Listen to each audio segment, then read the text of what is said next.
You're going to need just a very small screwdriver. I got my helpers here with me today. A very small screwdriver. We're going to use a Phillips head and possibly a flathead screwdriver. And this particular one, the set screw that holds it in place is actually a very small screw like this. Some of them are actually Allen keys, some of them are little Torx bits, but you have to look and see what is on yours. This one I know it's a small little screwdriver like this, so what we're going to do is we're going to take out the set screw, which is down in the bottom right here. Most of the time, if you look someplace on here, you'll find a screw, whether it's here or the side or whatever, but there'll be some screw that actually holds this to the piece below it. All right, and then after we get that off, we're going to remove the molly, and you'll need some kind of tools to do some spackling work.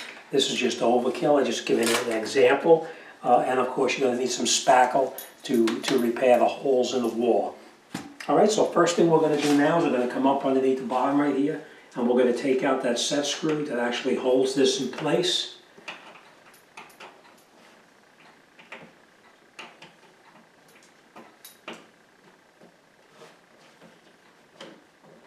And you probably want to hold on to it just in case it falls off. You don't want to break your tile floor.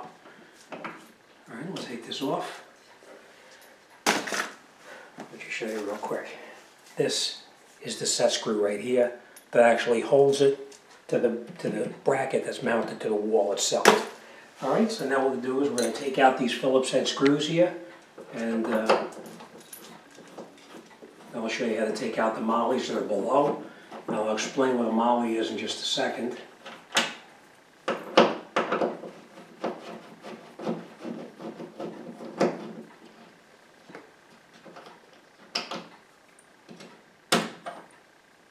And then this is trash.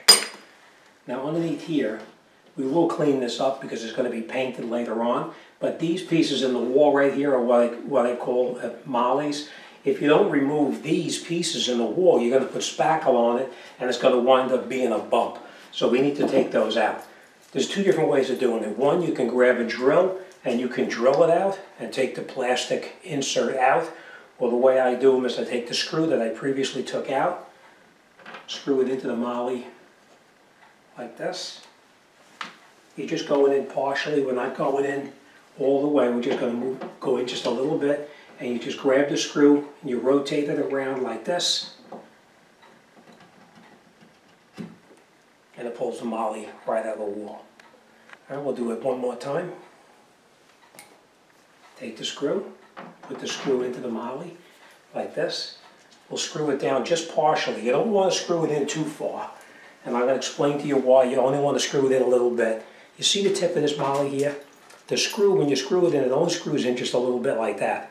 Now if I was to screw it in the rest of the way, watch what happens to this molly.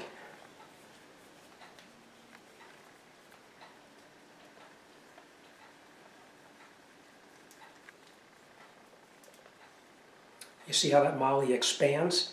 When it expands, that's what's holding it in the wall. That's why you only want to put that screw in just a little bit so that it doesn't screw in all the way. It's just caught by the very tip of the plastic insert that's in the wall. So that way you're only caught right in that very beginning part, and these pieces here now are not pushed out. When you take it and rotate it around, these pieces will push back in and you can pull it out. Let's try it there one more time. We screwed it in partially, and then we just grab it and just rotate it around just like that. And you can see where it's starting to pull out of the wall already. And just keep rotating it around in a circle.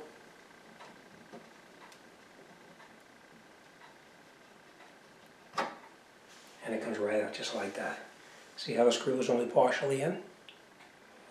Okay, now if you look at these holes in the wall here, you'll notice that these holes actually stick out just a little bit, because the molly's actually pulled out the material or the sheetrock a little bit. So what I normally do is take anything that's round, such as this, just go on the hole like that, and just give it a little bit of a turn and push. And you see how it actually indents it, it like dimples it? Same thing here.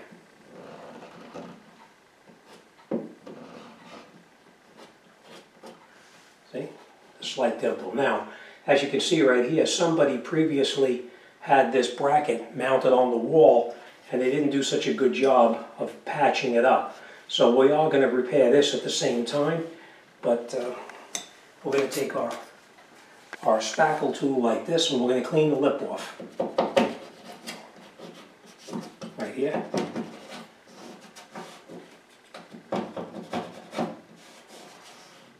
And now that's nice and smooth now as well, because when they put the spackle on it, they didn't smooth it down. And now we're going to do the same thing right here. We're going to push that in a little bit and put a little dimple in that so we can actually fill that at the same time.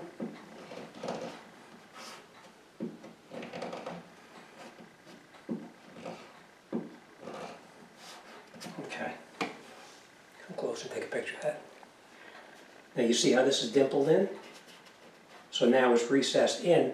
When we put the spackle on the top of it, it'll actually come nice and smooth. Now the whole outside is smooth. I'm going to do a little bit of cleanup right here.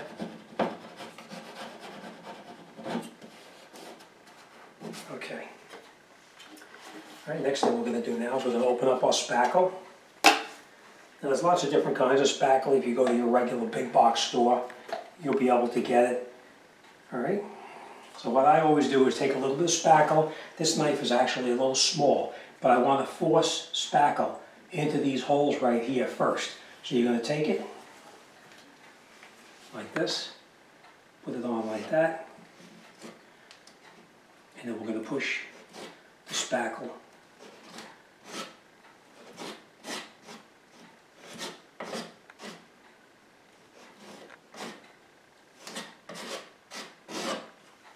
So what I did is the holes are now filled up the whole length that this molly was in the wall. By forcing the spackle into it, now that becomes solid and not just a patch on the outside.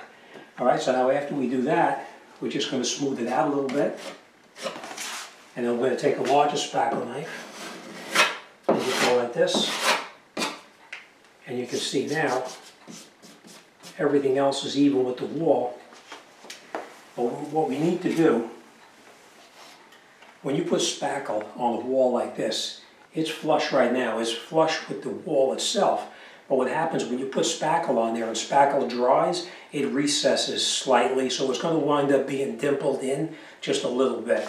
So we're going to let this dry here. Once it dries, we're going to come back and we're going to spackle it one more time, and then I'm going to show you how to finish it off. All right, so we'll come back as soon as that dries up, and then we'll finish it off.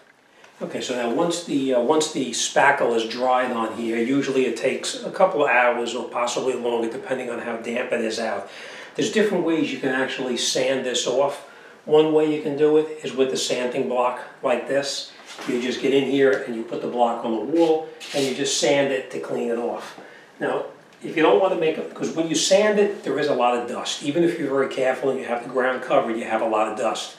If you don't want to make a mess in your home, you can use a wet rag. Just, make sure it's damp, and you use the rag just like a sanding block. You put it over the top, and you just go in a circular motion like that, and you'll see it cleans off almost all of the residue that was around here. Now, remember what I talked about yesterday, the dimpling right inside here, how it recesses in? You can see right here that these are actually recessed in a little bit. So we're going to need to go on here with a second coat of spackle, because remember how deep those holes were. That spackle filled in those spots, but they shrunk just a little bit. So now we're going to put a finishing coat over the top of it, and we're just going to do that now, and we'll get this finished up. And then you'll probably just have to wet sand it one more time.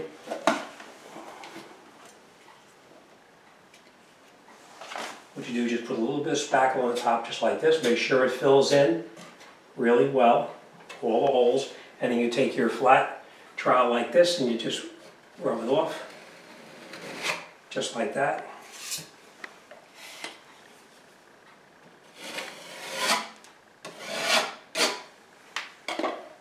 And that's it. Now, remember, the smoother you get the spackle with your spackling trowel, the less cleanup you're going to have to do, whether it's with a sandpaper or with the wet rag. So now that we have this will actually fill in really well, and you will not even be able to tell where it is. But we're going to let that dry, and once it dries for the second time, Then we're going to come in with our rag, and we're just going to wipe it down one more time to get that excess around inside here. But all 4 of those dimples now are all filled up, and we don't have to worry about anything, so we'll be all done. All right, so that's it. So now you know how to fill in any kind of, if you take anything off the wall, if you have a dent in the wall, or sometimes you miss with a hammer and make a hole in the wall, you'll need to fill that in. Now you know how to do it. All right, so thanks for watching, and I'll see you on the next one.